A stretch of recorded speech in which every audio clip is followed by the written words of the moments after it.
മുറി ഇംഗ്ലീഷ് പ്രശ്നം വെച്ചോട്ടോ. അപ്പൊ ഞാൻ പറഞ്ഞേ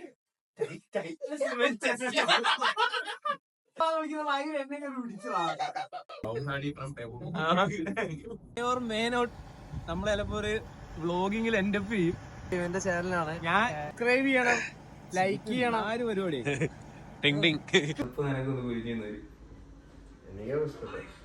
ഇനി കുഞ്ഞി എന്നെ കളിക്കുന്ന പറഞ്ഞാൽ ഞാൻ കളിക്കില്ല.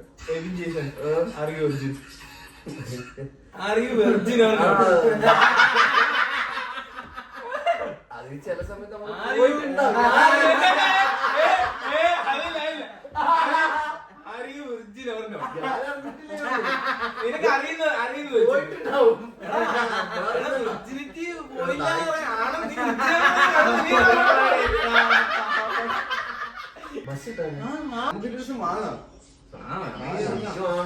എനിക്ക് കുറച്ച് മതി, മൈക്രോഡോസ് മതി.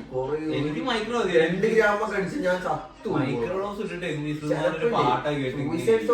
തോട്ട്സ് വരൂടാ. എനിക്കൊരു എനിക്ക് സൂയിസൈഡ് തോട്ട്സ് വരൂടാ. നീര് നാട്ടിൽ പോയല്ലേ ഒരു കൂടി പോയത് രാത്രി വിളിക്കുക. നിങ്ങൾ നാട്ടിൽ ഞാൻ തുപ്പി കാണിക്കാം.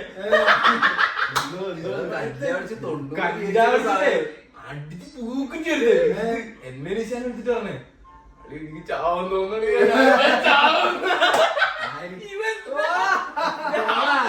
രാത്രി വിളിച്ചിട്ട് ഞാൻ ഇപ്പൊ ചാവ് പൊളിയാ, ഞാൻ ഇപ്പൊ ചാവ് പൊളിയാന്ന് ഞാനിവിടെ മേടിച്ചു. കണ്ണും കൊണ്ടേനെ കാണാമല്ലോ, അവിടെ തകർന്ന് നിൽക്കുക. എന്നിട്ട് അത് ഞാൻ 5 മിനിറ്റ് കഴിഞ്ഞപ്പോ ഇറങ്ങിയും പോയല്ല. ഇപ്പൊ ഞാൻ സെറ്റ് ഓക്കെ. ഇടയ്ക്ക് പറയാറുണ്ട് അടിച്ച് സീനായി അടിച്ച് ഊമ്പി പേടിച്ച് ഫോണായാലില്ലേ ഞാൻ വിറക്കുമ്പോ പേടിയോ പാനിക് അറ്റാക്ക് വരും. പിന്നെ ഞാൻ ഇപ്പൊ കഞ്ച പിടിക്കാറില്ല. എന്ത് ചെയ്തിട്ടുണ്ടല്ലോ നമുക്ക് എല്ലാവർക്കും ഒരു 2 തവണ പാനിക് അറ്റാക്ക് വന്നു പോയി. നമ്മറിയാം വെള്ളക്കാരാണ് നമുക്ക് മനസ്സിലായത് പാനിക് അറ്റാക്ക്. എടാ നമ്മള് മിഞ്ഞാന്ന് ഒരു ദിവസം ഇല്ലേ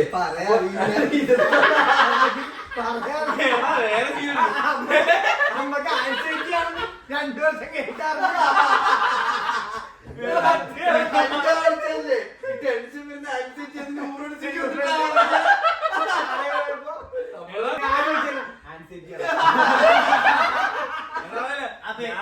ഞാൻ ഹോസ്പിറ്റലിൽ പോയില്ലേ, ഞാൻ ഹോസ്പിറ്റലിൽ പോയില്ലേ. ഇവര് പറഞ്ഞ് എങ്ങനെ മനസ്സിലാക്കിക്കൂടാ എനിക്ക് ഇങ്ങനെ പറ്റുള്ളൂ. ആകെ മുറി ഇംഗ്ലീഷ് കൊണ്ടല്ലേ പ്രശ്നം വെച്ചോട്ടോ. അപ്പൊ ഞാൻ പറഞ്ഞേ ഞാൻ എനിക്ക് പ്രായത്തിൽ ഒരു മൈലും ഇല്ല. എനിക്ക് പ്രായത്തിന് എന്നെ റെസ്പെക്ട് ചെയ്യുന്നതല്ലേ ഞാൻ റെസ്പെക്ട് ചെയ്യുള്ളൂ. ഇപ്പൊ പ്രായമില്ലാത്തവനെ ഒരു കൊച്ചിനെ കയറി പിടിച്ച് നീ അവരെ റെസ്പെക്ട് ചെയ്യോ? ഞാനൊരു 10 വയസ്സുള്ള പയ്യൻ എന്നെ ഒരു 50 വയസ്സുള്ള അയാൾ പിടിച്ച് കയറി പിടിച്ച് പിന്നെ മോശമായ രീതിയിൽ ഞാൻ അയാൾ റെസ്പെക്ട് ചെയ്യണം.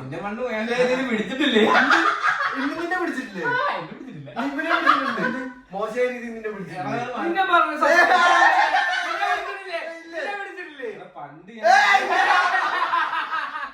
പണ്ടെന്താ ഞാൻ കൊട്ടിയത് ബസ് സ്റ്റാൻഡിൽ അമ്മയോടെ സിംലയിൽ പോയിട്ട് വരുവാ. ടെക്സ്റ്റൈലിൽ സിംലയിൽ പോയിട്ട് തിരിച്ച് അങ്ങനെ വഴി കൂടെ കൊട്ടിന്ന് കേറിയിട്ട് നമ്മള് പണ്ട് എങ്ങനെയാ അമ്മ ഒരു കുഞ്ഞിലായിരുന്നു നമ്മളെ കൊണ്ട് അരല് ഏൽപ്പിക്കും. എന്നിട്ട് അമ്മ പെൺപിള്ളേരെ ഫ്രണ്ടിരിക്കും, നമ്മള് ബാക്കിലിരിക്കും. ബാക്കിലൊരു മാമനെ കൊണ്ട് ഏൽപ്പിച്ചു.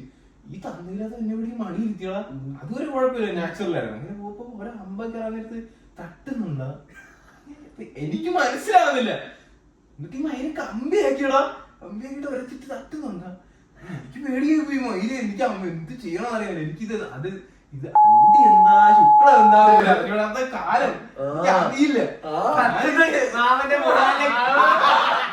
അവന് 3 കാലം പിടിച്ചു സെക്രട്ടറിയിൽ വർക്ക് ചെയ്യുന്നതാണ്. ഒരു ദിവസമേ ഭയങ്കര മറ്റേ ഷട്ടിലുണ്ടല്ലോ ബാഗ് പിടിച്ചിങ്ങനെ ഈ ചെറിയ ഭയങ്കര ആളാവും. നിറഞ്ഞു കുത്തി നെരിഞ്ഞിരിക്കുക. ഞാൻ ILTS കോച്ചിങ്ങിന് പോകുന്ന സമയം ഈ മയിൽ ഇങ്ങനെ ചേർന്ന് ബാഗ് ഭയങ്കര ഇങ്ങനെ ബാഗ് പിടിച്ചോണ്ടിരിക്കണേ. ഈ മയിലും കുറെ നേരം കൊണ്ട് അണ്ടി ഇടുന്നുണ്ട്. അപ്പൊ ഞാൻ ഇങ്ങനെ കുറച്ച് പിറകോട്ട് പോകും, വീണ്ടും കയറി വന്നിട്ട് അണ്ടി ഇട്ട് ബാഗ് ഇട്ട് തട്ടുക. ബാഗിൽ ഇങ്ങനെ പിടിച്ചിട്ട് ബാഗിൽ ഇവിടെ കൊണ്ട് ഇങ്ങനെ തട്ട് വണ്ടിയില്. അപ്പത്തേക്ക് ഞാൻ ഇങ്ങനെ നോക്കി ഇങ്ങനെ സാധനം മയില് എനിക്ക് എന്ത് ചെയ്യണമെന്ന് അറിയാൻ വയ്യ. കട്ടി ചുണ്ടെന്ന് കാണില്ല. അങ്ങനെ ഒരു മയിലൻ പേടിയാവും കണ്ട മുടിയെന്ന് കാണുന്നില്ല മൊട്ട. ഞാൻ എന്ത് ചെയ്യാൻ അവിടെ നിന്ന് വിയർത്ത് ഇരിക്കാൻ അവിടെ പറ്റൂ. പിന്നെ അവിടെ നിന്ന് പെണ്ണ് പറഞ്ഞാൽ മനസ്സിലായി നമ്മളെ ഫ്രസ്ട്രേഷൻ നമുക്ക് പറയാൻ പറ്റൂല. പിന്നെ കുഴപ്പമില്ല പിടിച്ച് രണ്ട് അടി കൊടുത്തില്ല. സ്കൂളിലൊക്കെ എങ്ങനെ ഉണ്ടായിരുന്നു? ഇടി എന്റെ അളിയെ ഇടി ഉണ്ടായിരുന്നുണ്ടാന്നോ? ഐഎൽടിഎസിന്റെ കോച്ചിങ് വർക്കല പോവായിരുന്നു. വർക്കല പോകുമ്പോൾ എന്റെ ഗേൾഫ്രണ്ട് ഉണ്ട്, അവൾ ആറ്റിങ്ങിനെ പഠിക്കുന്നത്. അപ്പൊ ഞാൻ ആറ്റിങ്ങ പോയിട്ട് അവിടെ നിന്ന് ബസ് കയറി വർക്കല പോകും. വർക്കല ഞാൻ ആദ്യം പഠിച്ചോണ്ടിരുന്ന മറ്റേ എന്റെ പേര് മറന്നുപോയി. വർക്കല മറ്റേ റെയിൽവേ ശിവഗിരി ഇല്ലേ, ആ റെയിൽവേ സ്റ്റേഷന്റെ അവിടെയൊക്കെ ആയിട്ട് ആ മൈതാനത്ത് തന്നെയാണ്. മൈതാനത്ത് ആ സമയത്ത് പോകുന്ന നേരത്തെ കുണ്ടം പിടിച്ച് ആ സമയത്ത് ബെസ്റ്റ് ഞാൻ മറ്റേ നിനക്ക് കബലൂർ ഒരു സ്കൂളുണ്ട്, കബലൂർ കബലൂർ എന്ന് പറഞ്ഞാൽ അവിടെ SSB. അപ്പൊ അവിടെ +2 വരും പയ്യന്മാരുണ്ട്. ഞാൻ +1 സമയത്ത് പഠിക്കാൻ പോയത്. അപ്പൊ എനിക്ക് നമ്മളവിടുത്തെ കുറെ അണ്ണന്മാര് ടീമായിട്ട് ഭയങ്കര കമ്പനിയായി. എന്നുവെച്ചാൽ എനിക്ക് സ്കൂളൊന്നുമില്ല.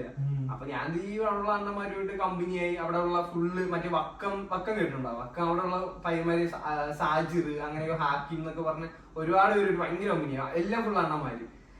അപ്പൊ എവളെ കാണാൻ വേണ്ടി ഞാൻ ആറ്റിങ് പോകും. അവിടെ നിന്ന് ബസ് കയറി എവള് ഇങ്ങനെ പെണ്ണുങ്ങളായിട്ട് ബാക്കിൽ വന്നിട്ട് ഞാൻ ആണുങ്ങളായിട്ട് ഫ്രണ്ടിൽ അവിടെ പോയി നിന്നിട്ട് ഞാൻ കളർ ഡ്രസ് കയറി. അവര് ഫുള്ള് സ്കൂളിലെ പിള്ളേരാണ്. ഞാനും ഇവൾക്ക് സംസാരിച്ചോണ്ടിരിക്കും. അവിടെ ഈ +2 പയ്യന്മാരുണ്ട്. അവർക്ക് അറിയാം എവളെ ബോയ് ഫ്രണ്ടാ ഞാൻ. ഒരു ദിവസം ബാക്കിൽ ഭയങ്കര മറ്റേ കമന്റ് അടി ഊക്കല്. ആരുടെ ഗൗതം ആരുടെ ഇനി മേലെ ബസ്സിലൊന്നും കയറാൻ പറ്റൂല, അതാണ് സീനാണ്. വെറുതെ ഞാനവിടെ ഗൗതം എന്താന്ന് ചോദിച്ചു. മയില് നീ ബസ്സിൽ കയറി പോലി, ഇതാണ് നിന്റെ ഈ പഞ്ചാരടിയൊന്നും ഇവിടെ നടക്കൂല. എനിക്കങ്ങ് കേട്ടെ അവളെ കൂട്ടുകാരിമാര് എല്ലാരും നിൽക്കുന്നു. അങ്ങനെ അവിടുത്തെ ഈ പയ്യന്മാരെല്ലാരും ഇങ്ങനെ ബാക്കിൽ ഫുള്ള് +2 പയ്യന്മാർ ഇങ്ങനെ ഇരിക്കുക. ഞാൻ കളർ ഡ്രസ്സിൽ വേറെ ഒരു പയ്യനെ പോലെ അവിടെ എല്ലാം ഇവരെ സ്കൂൾ ആ ബസ്സിനകത്ത് മൊത്തം പ്രൈവറ്റ് ബസ്സിനകത്ത് മൊത്തം. അങ്ങനെ എന്ത് ചെയ്യാൻ, അങ്ങനെ അവിടുത്തെ ആ ഡ്രൈവർ ടിക്കറ്റ് കൊടുക്കുന്ന അങ്ങേരെ എന്റെ അടുത്ത് പറഞ്ഞ് മോനെ നീ അടുത്ത ദിവസം കൊണ്ട് ഈ ബസ്സിൽ കയറണ്ട. രാജൻ ബസ് അറിയാമോ? രാജൻ ബസ് എന്നാ ഒരു നീല കളർ രാജൻ ബസ്സാണ്. മോനെ ഇനി ബസ് നീ കയറണ്ട, കയറി പ്രശ്നമെന്ന് പറഞ്ഞു. അയാളൊന്നിന് പറഞ്ഞു. അടുത്ത ദിവസം ഞാൻ മറ്റേ ആ കൂട്ടുകാരന്മാരെ അണ്ണന്മാരെ മൊത്തം വിളിച്ചോണ്ട് വന്നു. പയ്യാതെ 10 പഠിക്കുന്ന വയ്യനല്ലേ, ഒരു മയിലും ഇല്ല. മണനാക്ക് ജംഗ്ഷൻ ഉണ്ട്. മണനാക്ക് ജംഗ്ഷനിൽ ഈ വണ്ടി അവിടെ നിർത്തിപ്പിച്ച് ബസ്. ഞാൻ അതിൽ ഇത്രയും സീനാണ്. ബസ് അങ്ങ് നിർത്തിച്ച് ബസ് ഇനി എടുക്കണ്ടെന്ന് പറഞ്ഞു. അവൻ മൊത്തം അണ്ണന്മാര് ഫുള്ള് ഇവരെ കൂട്ടുകാരന്മാരെ മൊത്തം മണനാക്ക് ജംഗ്ഷനിലുള്ളവരെ എല്ലാരും വിളിച്ചു. മണനാക്ക് ജംഗ്ഷനിലല്ലേ ബസ് നടക്കാൻ പോണം. അവിടെ എല്ലാരും വിളിച്ച് ഞാൻ ഒരു കൊച്ചു പയ്യ അവന്റെ അടുത്ത് 6 മൈനെ ബസ് കയറണം. ആ കിളീനെ ഇറക്കി അവിടെ നിർത്തി. അപ്പൊ ആളുകളെല്ലാം കൂടുക, ബസ്സെല്ലാം നിർത്തിപ്പോയോ. അതിന്റെ അകത്തുള്ള പിള്ളേരെല്ലാരും ഇങ്ങനെ നോക്കുക. എവന് ആരുടെ എന്നെ ആ ചേട്ടൻ ഇങ്ങനെ തള്ളി. എവൻ 6 ബസ് കയറണം നോക്കാൻ രാവിലെ അവരെ അടിച്ചു കിളി. അങ്ങനെ അവനോട് മോനെ അങ്ങനെയല്ലേ ഒരു പ്രശ്നം ഉണ്ടാവുന്ന ചോദിച്ചാൽ ആ പൂരിമനെ അവങ്ങ് ഉള്ളിലിരിക്കുന്നു ഇറക്കുന്നു. സ്കൂൾ യൂണിഫോമിൽ കൂടെ അല്ലേ അത് നീ ഇറക്കിയില്ലേ, എന്നിട്ട് നീ അവനെ അടിക്കും പറഞ്ഞാടാന്ന് ചോദിച്ചു. ചേട്ടാ അങ്ങനെയല്ല പറഞ്ഞത്, ഞാൻ ഇനി ബസ്സിൽ വരണ്ട, അത് സ്കൂളിൽ പ്രിൻസിപ്പളൊക്കെ അവനെ അവിടെ പുറത്തിറക്കിയിട്ട് ഇവൻ യൂണിഫോമിലും കൂടെ അങ്ങനെ ഭയങ്കര അവനെ അടിച്ചു പൊട്ടിക്കും. അത് അവനെ ഒരുപാട് സീനായി ബസ് വിട്ട് അവനവിടെ കുറെ നേരം പുറത്തിറക്കി നിർത്തിയിട്ട് ഒരുപാട് സീൻ വഴക്കൊക്കെ പറഞ്ഞിട്ട് അവിടെയുള്ള അണ്ണൻ തന്നെ അവനെ കൊണ്ട് ബാക്കിൽ കയറ്റി സ്കൂളിൽ കൊണ്ടാക്കി. അത് വീട്ടിലായിരുന്നു. നാട്ടിൽ നിന്ന് സീനാ. ഈ പ്രാവശ്യം നാട്ടിൽ പോയപ്പോഴും അമ്മക്ക് എങ്ങനെയാലും കയറി പോയത്. എനിക്ക് അലന്റെ കൂടെ കയറി പോയി. അല്ലെ 2 മാസം ക്രിക്കറ്റ് തന്നു കയറി പൊക്കിവിടെ. ഞാൻ വൈകിട്ട് എന്റെ വീട്ടിൽ നിന്ന് പുറത്തിറങ്ങൂല. എന്റെ വീട്ടിൽ നിന്ന് എപ്പോഴും മറ്റേ പൂളിന്റെ പാക്കറ്റ് പിടിക്കും. അമ്മയ്ക്ക് അറിയാം ഞാൻ ലോക അലവലാതെയാണ്. പിന്നെ മോനായി പോയി അവർക്ക് ആ ഒരു പരിഗണന തന്നെ വെച്ചു.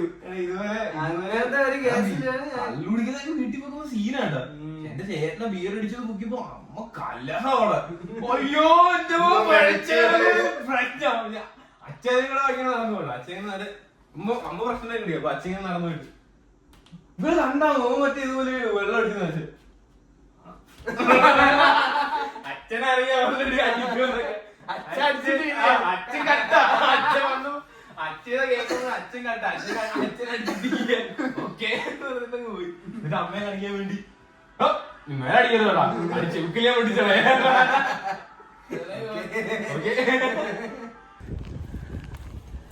എന്താ പരിപാടി? ഓക്കെ, ഇവിടുന്ന് പറഞ്ഞു വിടാ നോയിക്കോട്ടെ. നമ്മളിവിടുത്തെ ഭയങ്കര ന്യൂസൻസാ. ബാൻ അവിടെ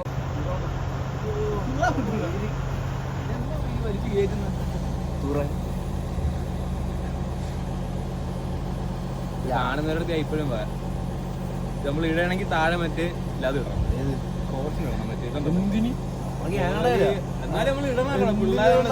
സത്യം സത്യമല്ലേ? ഞാൻ ഇത് വലിച്ചു ഊമ്പി തെറ്റിട്ട് ഫാക്ട് ഈസ് ഫാക്ട്. ഞാൻ എൻജോയാനായിട്ട് ഞാൻ ഹോസ്പിറ്റലിൽ പോയി വെരിഫൈ ചെയ്തോ. എൻജോയൻ അല്ലെന്ന് ഡോക്ടർ സിഗരറ്റിന്റെ അല്ലെന്നാണ് പറഞ്ഞത്. ഞാൻ പിന്നെ വലിച്ചേ ഉള്ളൂ. ഞാൻ നിർത്തും. ഞാൻ ആരെ പ്രോത്സാഹിപ്പിക്കത്തില്ല. 3 ദിവസം ബ്രേക്ക് എടുത്തിട്ട് വലിക്കുന്നോണ്ട് തെറ്റില്ല. നിന്റെ പൈസ നീ എങ്ങനെ സ്പെൻഡ് ചെയ്യണമെന്ന് നീ തീരുമാനിക്കും. ചത്തുപോയിട്ട് എന്തെങ്കിലും ചെയ്യാണ്ടോ കളിയ? പിന്നെ നമ്മള് ചാനല് ജീവിക്കുന്നത്. ഞാൻ ഭക്ഷണം കഴിക്കാൻ ഈ മേ ഓർ മേ നോട്ട് നമ്മൾ ചിലപ്പോ ഒരു വ്ളോഗിങ്ങിൽ എൻഡപ്പ് ചെയ്യും.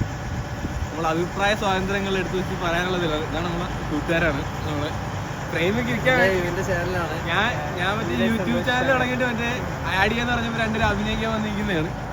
കോ ആക്ടേഴ്സ് ആണ്. എല്ലാം ഫുള്ള് സ്ക്രിപ്റ്റ് ആണ്. അലിൻജോസ് പെരേര ആവാൻ വയ്യ. അതുകൊണ്ട് നമ്മള് കാനഡയിൽ PR കിട്ടു ഇല്ലേന്നൊന്നും അറിയില്ല. പക്ഷെ നമുക്ക് എങ്ങനെയെങ്കിലും ഒക്കെ ചോറ് ഇന്ന് പോവാം. അരി മേടിക്കണം. അരിയണ്ണനാവാൻ നമുക്ക് അതും മേല. അത് നിങ്ങൾ അവരതൊക്കെ പറഞ്ഞ് സബ്സ്ക്രൈബ് ചെയ്യണം, ലൈക്ക് ചെയ്യണം. ആ ഒരു പരിപാടി തീർന്നാടേ ഇപ്പൊ